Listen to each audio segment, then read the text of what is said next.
Welcome back into North of the End Zone. We are back here once again with episode 9, and it's just fitting as week 9 in the CFL just wrapped up.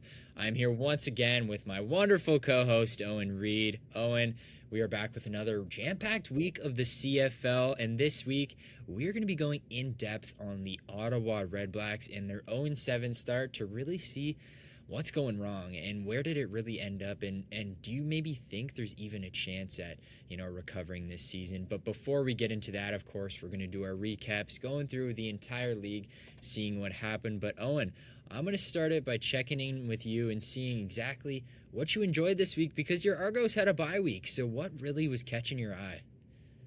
See, I love how you always check in on me first, because you started the whole thing knowing that the Argos didn't play. So you knew I didn't watch half this week. No, I'm just kidding. But nonetheless, interesting week for sure. The scorecards did reflect the kind of storylines we're going to talk about. I want to say there was a good double-digit margins talked about in this week that kind of didn't reflect the effort forward, but you definitely got a chance to watch the full Rough Riders Elks game, round 2. And I think that's a great way to start off the show, because that was the match of the week. There was a huge storm delay, as you were mentioning, and I would love to hear your thoughts on the fact that they once again shut down Justin Rankin. Yeah, that was an absolutely crazy game. We were all hyping this one up going into the week, as that one last week was just a thriller. So we were so excited to see it once again. And honestly, again, it did not disappoint. So the Rough Riders escaped barely this time, 28-26, going into Commonwealth with a really huge crowd. This was a record crowd. They opened the top level, as Gianno was mentioning on the national rundown this week. But yeah, Saskatchewan came out with the win, and this was a Tommy Stevens game. I must admit, this was a Tommy Stevens jam-packed, just the guy who's coming out here and playing, some really hard-nosed football. And, you got to love it. You love to see some of those games every now and then, especially in the rain. Like, this was the perfect game to just pound the ball. And Tommy Stevens delivered with 3 rushing touchdowns. And he did more than just touchdowns. He was rushing. Although you look at his stat line, he only had 29 yards. He had 13 carries, and all of those were absolutely trucks right down the middle, getting them those chunk yardage. And even once they had that lead in the 3 touchdowns, the biggest thing for him was closing out the game. And they put him in there in the middle of the field, and honestly, he just was able to get them, first down by first down, just clinically and just enough so that they could slowly work that clock down. And they were eventually able to take the knee at the end, deep in Edmonton territory, but they were able to close this one out.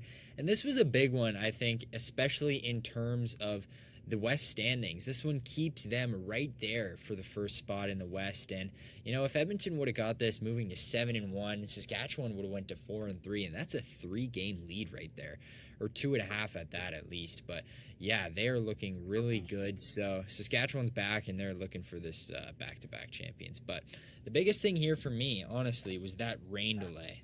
That was a huge factor in this. We came out of the first half, and that ended, I think, probably around 8:30. We didn't get back on the field for about another hour, close to an hour and a half after that. So, yeah, I think I'm gonna get further into Edmonton and what this is, but I want to send this to you for a second and just kind of get your thoughts on this rain delay, and how do you think this truly affected the players going from half to half? See, whatever you talk about a good rain delay in the middle of the game, first of all, it means the run game's going to be established. Second of all, it means your players are going to be tired as hell. And third of all, it means that the team who has the better sense of their overall system on offense is most likely going to win, right? Yeah. If you got the timing down, if you have your ability to just know where your players are going to be, especially down the sidelines when you're looking for a lot of kind of shorter yardage, that's the team that's going to win the game, right? Yeah. And like you kind of put it towards the end there, the team that kind of just was able to run the clock really efficiently near the end was the team that won the game. And that's how kind of the rain delay really factors into things, right? It's the team that's just able to be really patient amid the frustrations, right? It's the team that's able to just really showcase the gritty kind of run side of the game. And that's kind of just how the score ended up being. So honestly, that's kind of all the thoughts I had. All I can really add on is, like I said, Rankin, a little bit disappointing. He was For held sure. in check for the second straight week. Yeah. 28 Teams are figuring him out. yards. Yeah. Yeah, 28 yards. He looked figured out. He looked like he slipped a little bit when I was watching the highlights. And he did have one big 51-yard reception for kind of almost a fourth quarter touchdown. Yeah. But aside from that, quiet night, which definitely affected their play. Yeah, absolutely. I think, the biggest thing was you would have thought that coming out of that rain delay, Edmonton would have had the advantage, right? They're in their home locker room, they're in their home stadium. They have, this rain delay, but they're right at home. Saskatchewan's feeling a little bit weary, right? You're on the away. You really want to get this win, and they came out there and showed their grittiness. But yeah, again, a big thing. Last thing I want to touch on is Quali Conley for the Saskatchewan. He also stepped up pretty big in replacement for AJ Ouellette, and he had that really. I don't know if you saw that backwards hurdle, which was Yeah. unreal. But yeah, that was just big for him. And I think it's completely two different styles of play from him and Ouellette. So it'll be a bit of a change. But yeah, Saskatchewan, lots of positives to take out of this game. A gritty win, a gritty performance, and we'll see how it goes. But let's move forward. The next game in the West, I'm going to ask you and your thoughts on this BC Winnipeg game. Really big performances from the two rookies, but take it away. Wow. See, BC Lions. Let me just shout out the man of the day, Kaidon Salter. All right. This guy had probably one of the more unconventional first appearances you'll ever see, but man, was it well-rounded. This guy he broke a 66-year Lions franchise record. He had 160 yards rushing for a quarterback on 10 carries. And he added 96 passing yards, including a nice little touchdown pass to his first ever CFL start. And he got a win, which is crazy given the bad momentum the BC Lions are currently facing. So I think based on him versus Bryce, he looked phenomenal, right? Another Yeah. big thing I'd like to mention in this game is that, well, I already mentioned it a little bit with the 160 yards. This game really came down to a tale of two very different rushing games, right? It seems in the CFL it was the week of rushing games because Winnipeg had 129 compared to the BC Lions 377. Yeah. Right? And that was without Butler. I'd like to just say that out loud, right? Xander Horvath, we did not have him on our running back ranking list last week. We didn't. That's a phenomenal miscalculation because this guy put up 191 yards, 3 touchdowns on 17 carries, right? And so, like you talk about just a team needing to establish a run game against a team that's coming in with like a new but established quarterback, a pretty good receiving game, right? And they did exactly what they needed to do. They won a really good game. They wore the clock out a lot, right? And at the end of the day, it was just about their fourth quarter performance. Because I'm not sure, did you end up watching the game or no? I saw parts of it, but I wasn't able to see the whole thing, no. Gotcha. Because the Lions ignited for 25 in the fourth. Yeah. Through 3 quarters, they played a pretty good game, right? But it was Drew close, Brown going down in the third, followed by their running and receiving game in the fourth that really won them the game. So completely shout out BC Lions, played a great game. Worst performance of the week. Saved their season. Yeah, go ahead. Yeah. Would you agree? Like 2-5, right? Compared to 1-6. Would you say this win saved their season and gave them, maybe still a shot at playoffs? See, I have mixed feelings about it. Let me just pull up the standings real quick. They're 2-5, right? They just put Winnipeg down to 4-4, right? Yeah. And next week they are heading against, who was it? Oh, they're facing Hamilton. I think, well, I'll throw it over to you. How do you feel about their next matchup being also only a kind of down and out team right now? Do you think they get momentum? I absolutely do. And I think BC now, like, you look at the schedule, right? Hamilton, and then you have even going past that. Calgary is maybe a winnable game, but Calgary is looking great. But then it does get tough for Saskatchewan, but you have games like Ottawa coming up. Montreal's a chance, maybe. You have back-to-back Montreal, which is tough. But, I mean, the biggest thing here really is that I think they have a lot to look forward to. And I said this on the National Rundown that their youth maybe raises some questions that, hey, we have two guys now that are going to be part of our future, that maybe our championship window goes beyond just this year and it goes maybe into next year, maybe into the year after that, because Salter's only going to get better. Rourke's going to come back, right? Rourke's going to come back, and this is a chance now for Salter just to keep watching, but he has confidence. He has this under his belt now where he believes that he can go out there and do this for them. So, I feel like Rourke's eventually going to leave BC, but Salter really is going to be maybe the future of these BC Lions. I know we might be getting ahead of ourselves, but yeah, I mean, there's still questions about maybe the arm. He only had 96 yards, but right, the rushing is there. Like, this is a talented guy again. So I think that's just the biggest thing. But let's go on. Let's go on. Hamilton, Calgary. Now, that was an interesting one, but again, I don't think there's too much to say. Calgary just kind of handled this one pretty well. Trey Ford actually was pulled in this game, not for injury reasons, just for pure performance reasons. Just for being. You thought maybe his leash was longer, right? But, Harrison Frost comes in here.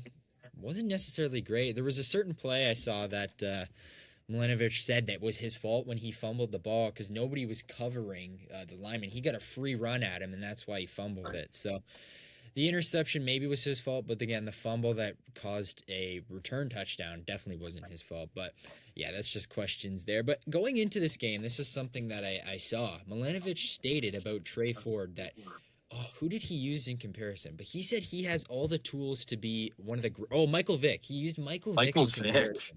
Yeah, wow. And he said this is a guy who I think is something as talented as Michael, and I was really beyond surprised about that. But honestly, potential-wise, I could see it. But again, that's something you say about this guy, and then you pull him that fast. I don't know. That's just interesting to me. But yeah, Calgary gets the win nonetheless. If you have any thoughts, take it away.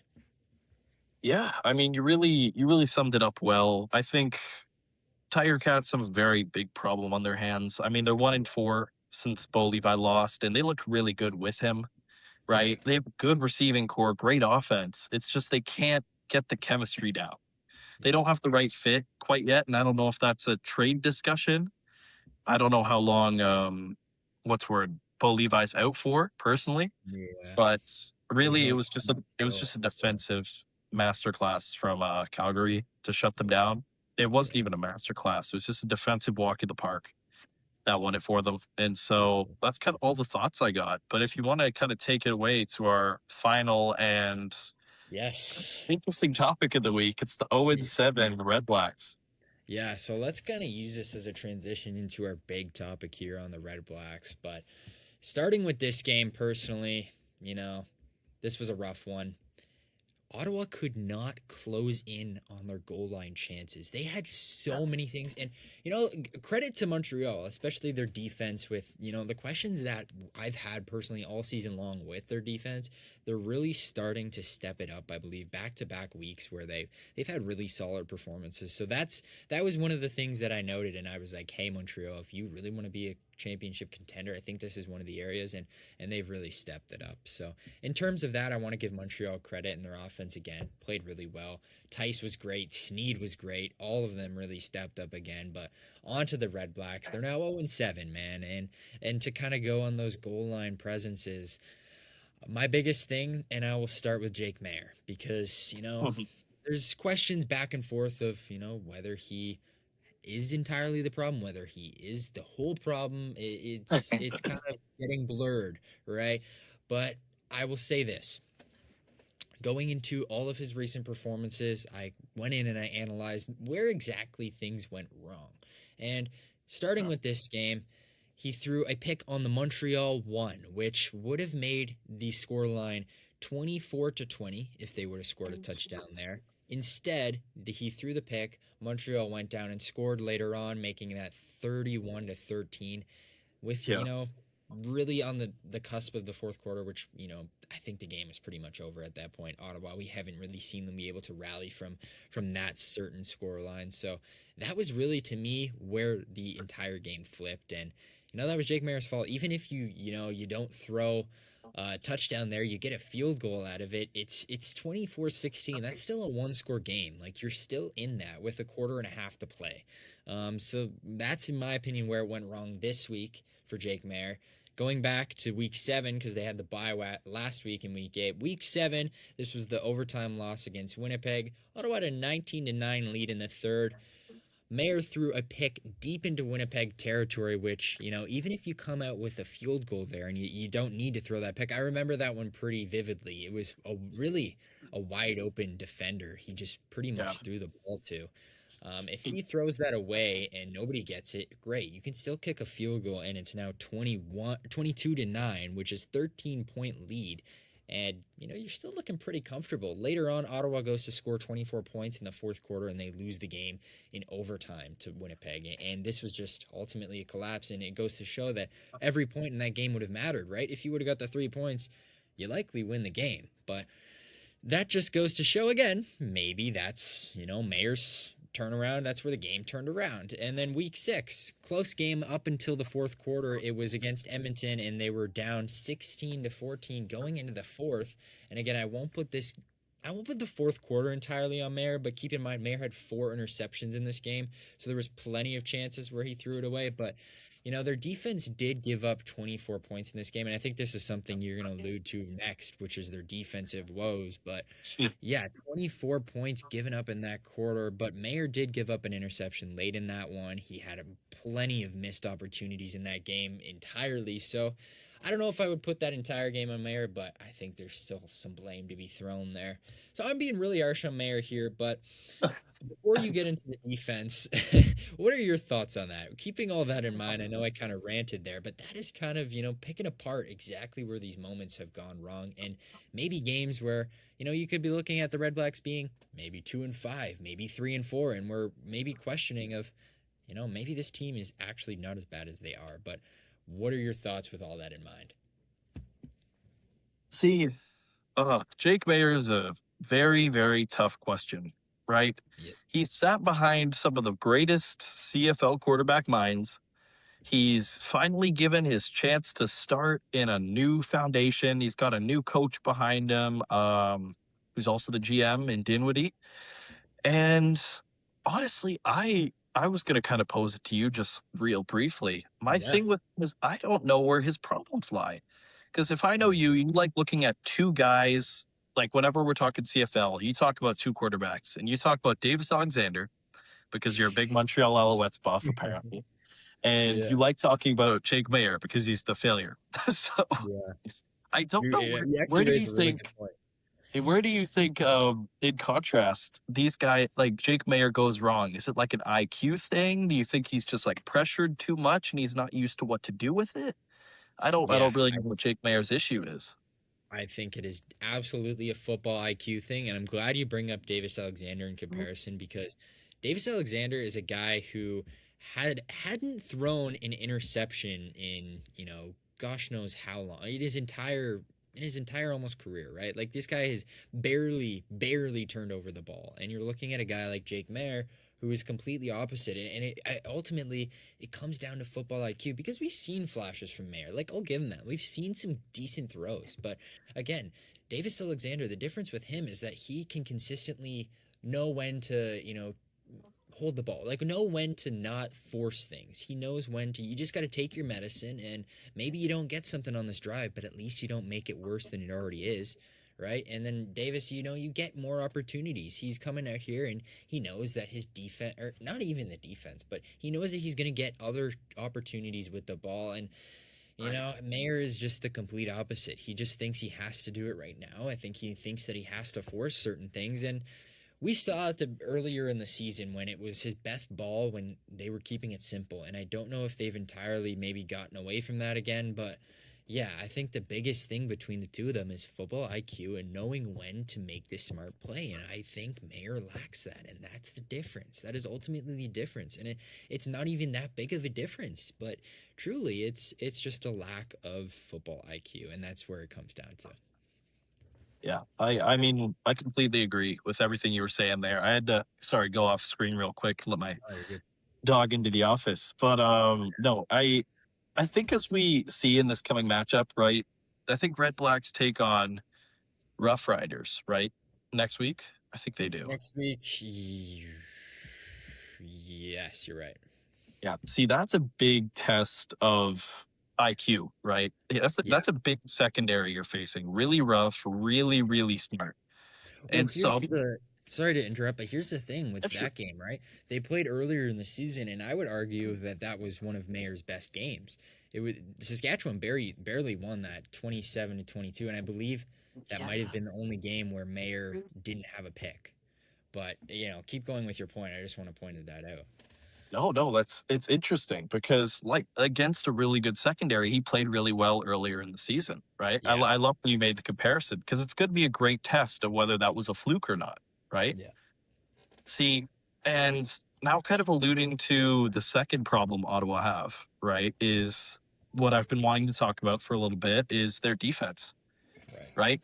They haven't looked comfortable. I mean, what's the word? Given recent news, they fired defensive coordinator William Fields. Yes. He's given up a league worst 247 points over 7 games. 247, and they promoted Jeff Reinbold to the position, right?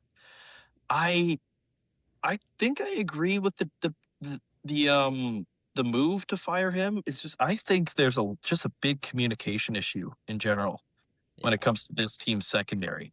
If you watch this Montreal game back, the amount of times you actually see Philpott open or you see Yeah.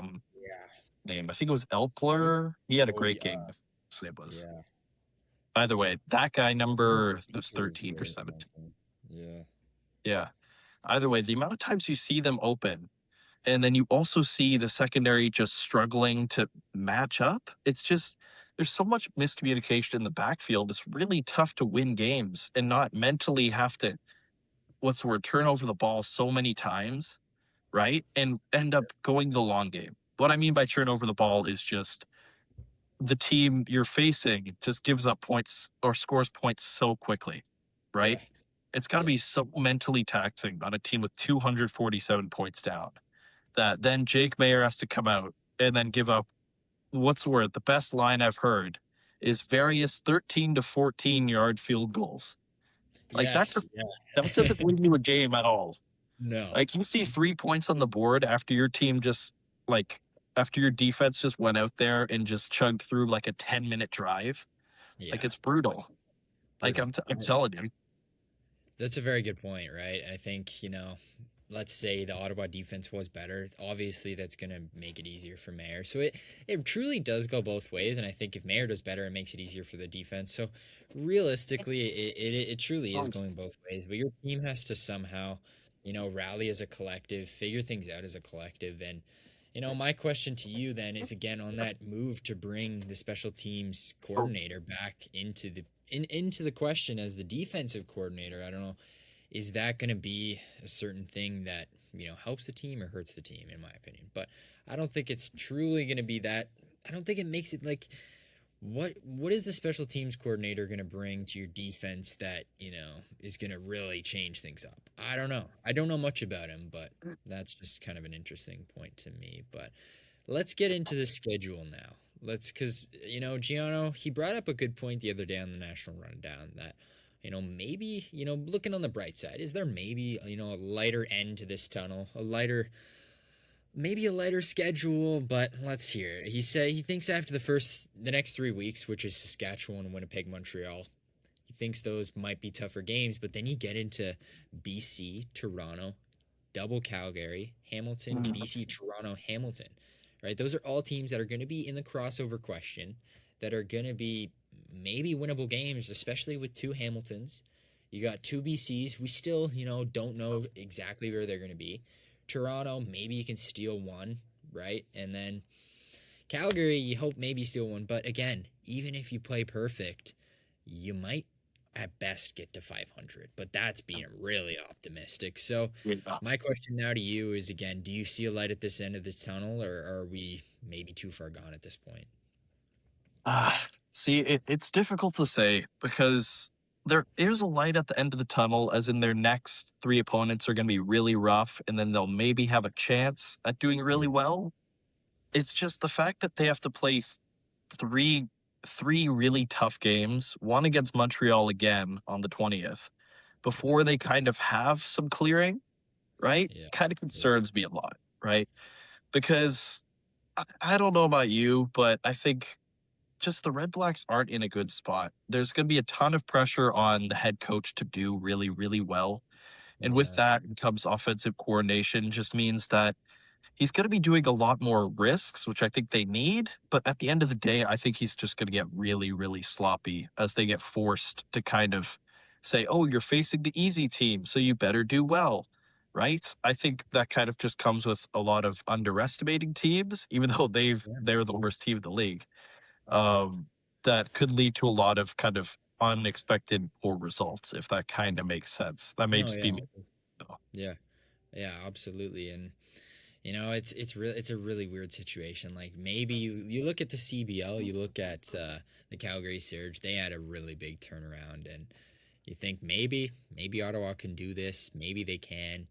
And I think it's a lot different in basketball terms. Like basketball, there's many more games a week, and football you got to go week to week. So I feel like it's much easier to get momentum strung in basketball when you're playing Yeah.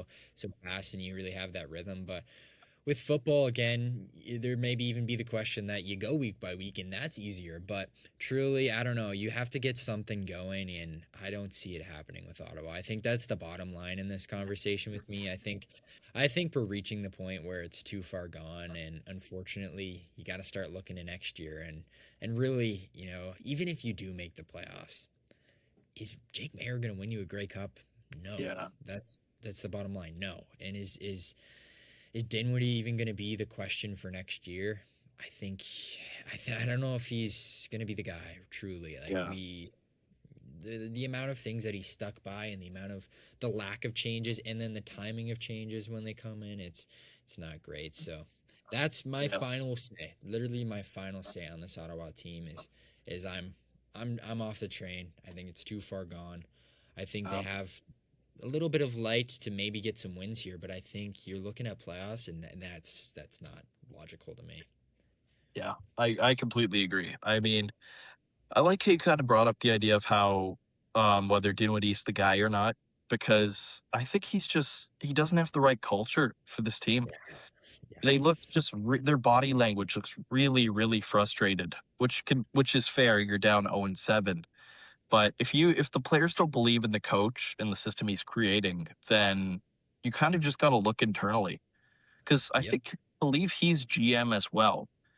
And so if they're seeing this guy as the dude to control the entire team's identity, when I don't think the players believe in him right now, I think that's a lot of questions to look at over the next few yeah, games, right? Because if I mean I doubt they're falling 0-10, 0-10. I yeah, bet they'll get their first win unexpectedly, right? But the question is who against, and that's where I kind of pose it to you. Do you think Ottawa's got a better chance against the Rough Riders, Blue Bombers, or Montreal? I like that. I like that a lot. Honestly, I think their best, crazy enough, like it feels like their best shot is almost just scarily knocking off these Rough Riders, right? Like just out of the blue, like you just mentioned. But it is going to be tough going into Saskatchewan trying to get that first win. But Saskatchewan might be feeling a little bit better. You might be able to catch them off guard here, but I don't know. They played them tough earlier this year, which I like. And then you look at Winnipeg, and you do feel like they win that one. Truly, like they should have had the one earlier this season. And with the way that Winnipeg's looking right now, you can attack their offensive line. You can attack Drew Brown. And then you look at Montreal, and honestly, like it doesn't feel that out of reach either. Like it again, like that's what's crazy about this. It's I feel like they're just lacking finishing games, and I feel like they could have like 3 to 4 wins by now. So it's like I don't know. I really do feel like they could get it any one of these weeks, and I think they will. But it's going to be about finishing a game, and that's something we've haven't seen yet. But I think that's a great place to wrap this up, and now move into our predictions for this current week and see exactly what else is going on around the league and what we think, because we didn't get to it last week, unfortunately, but we're going to make sure we get some time here for that. So starting it off Thursday night, we are going to be seeing Calgary going into Toronto and seeing your Argos in their first home game of the season at that. So, Owen, how are you feeling about that? And are your Argos going to, show the crowd some love here? I I definitely think they will. I think there's going to be a lot of love in the return. I mean, I don't know how the field will look. I assume they've had a few weeks to clean it up since the World Cup was hosted at BMO. They've had quite a few. But it's going to be a lot of fun. I'm expecting a pretty packed house. Maybe not full, but I expect a good turnout for sure. And I'm Yeah. expecting a home win. I think Calgary's coming off a very confident win. I think they'll be a little bit over the top about it, have a lot of confidence. And so I just think Toronto's going to be the underestimated team coming off a week where Kelly was hit in the head, which was scary, but he's all good to go Yeah. now. So I think Yeah. he's bouncing back, and I think he's winning the game. Yeah. What about Yeah. you? I think I'm with you. Like I really just like that narrative of, the first home game of the season getting the win, but this is going to be a tough Calgary squad. Like they look to be figuring things out at the right time and to look at their season, I said this on the national rundown that they all of their losses have been one score games. They could easily be an 8-0 team right now and it wouldn't surprise me. So this is going to be a tough game for Toronto, especially in I think I think I'm gonna go against you. I think I'm gonna stick with Calgary here. Honestly, spoil the narrative, but yeah, that'd be interesting. And then we're gonna go into this Red Blacks Saskatchewan game. I I have Mm, to say Saskatchewan. I okay. do, although I wouldn't be surprised. See, I thought I saw like the twinkle in your eye, which is like upset coming. It was there. It was there, It, but it was there, it quickly but faded. no, Saskatchewan at home is so tough. You know, Yeah, that's gonna be rough. yeah. I think it's just a Rough Riders one. I think the what's the word the bad omen of Ottawa just keeps going. You're right, yeah. For sure. And then we go Saturday doubleheader once again this week. Edmonton's visiting Montreal, the top two teams in the respective conferences. This will be a fun one. Ooh. Ooh. I think Edmonton bounces back and gets a win. That's where I'm at. Okay, Going into Montreal too. I like it. I like it. Top of the East versus top of the West. I think this is a ranking game too. I think this is a big Mm. chance for him to again, Montreal's defenses look better, but I think this is a chance for him to attack it. Right, he got shut down by BC and Saskatchewan the last 2 weeks, so I think this is really actually pretty much the last 3 weeks. So, yeah, we'll have to see. I think this is one where he kind of pops off, though. Okay, I like it. Yeah, yeah. No, pop off, pop off. What's the word? I think I'm actually gonna go the opposite. I think Montreal at home, they're on a Yeah. roll right now, and I think it just carries them to 8-1. I Ooh, think I think Saskatchewan's gonna get the win to lift them to tied for first in the West, and true. then That would be I interesting. Yeah. think I think Montreal's gonna continue as top of the East. So Okay. Okay. Very interesting. And then our last game of the week, honestly, kind of a weird one to end it off, but it could be a fun one. Hamilton going into BC. I think we got to ride the BC high here. I think I'm going to stick with them, but BC I think High. yeah, Wow. I think BC's attackable here or Hamilton's attackable again here. Like they're very vulnerable. There's so many question marks with them. This could be one where they come out and surprise, but yeah, I'm sticking BC. Cool. Cool. Interesting. Okay. Yeah, I didn't expect the take there. Yeah. BC Lions at home. They have Rourke back, right? I don't Or know. is I think it might Salter? be one more week with Salter, but I think he's Uh, close. okay. You know what? I'll actually go with you on BC because I think Okay. Hamilton's just struggling a lot. They're trying to figure a lot of things out. If Harrison Frost somehow starts, I think it's an easy BC win. So Right. I'm gonna Okay. I'm gonna predict Trey Ford starts, but I still think a BC win. All right. Interesting enough. Interesting enough. So we agreed on two of those. We'll see how the others go. And, that's, I think, is going to do it here for this episode 9 of North of the End Zone. Again, great stuff talking Red Blacks. It's an unfortunate chat, especially with the state that the team's in, but it's one that was necessary. And I think we broke it down pretty well. So, to all the viewers out there, make sure you tune into the CFL this week. Week 10, it's going to be amazing. And we're almost basically halfway through the season, which is crazy to say already, but yeah, this is wonderful stuff here for sure. So make sure you come in, tune into North of the End Zone. Once again, National Rundown, the Canadian Fast Break for everything CFL and CEBL related. But once again, I have been your host, Brady Locke, joined alongside the wonderful, the talented Owen Reid, and we will see you next week.